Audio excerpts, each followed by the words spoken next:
16 साल से ज़्यादा उम्र का एक पाकिस्तानी तालिब इल्म जो कि एक अच्छी यूनिवर्सिटी में या तालीमी इदारे में पढ़ रहा है पाकिस्तान में, तो 25% चांसेस हैं कि वो ऑलरेडी ड्रग्स पे है।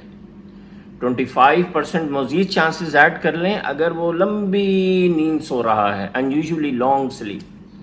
25% मज़ीद ऐड कर लें अगर वो बिल्कुल अलग थलग रहता है, फैमिली के साथ मिक्स नहीं होता। अब हो गए 75% चांसेस कि वो ड्रग्स पे है, और 25 मज़ीद ऐड करके इसको 100% चांसेस कर लें अगर वो फ़र्द एक्टिविटीज़ में हिस्सा नहीं लेता, कोई हॉबी नहीं है, वॉक नहीं है, कोई पेट्स का शौक़, किसी किस्म का शौक़ ख़त्म हो गया है। इसमें कोई फ़र्क नहीं पड़ता कि उस फ़र्द के घर में जो फैमिली है वो कितनी रिलीजियस है, फैमिली का कोई फ़र्क नहीं पड़ता।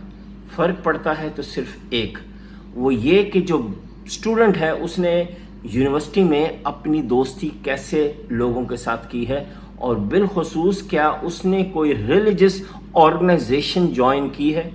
अगर उसने रिलीजियस ऑर्गेनाइजेशन ज्वाइन की है तो उस रिलीजियस ऑर्गेनाइजेशन का सपोर्ट सिस्टम उसको फिर ड्रग अब्यूज़ से बचा के रख रहा है।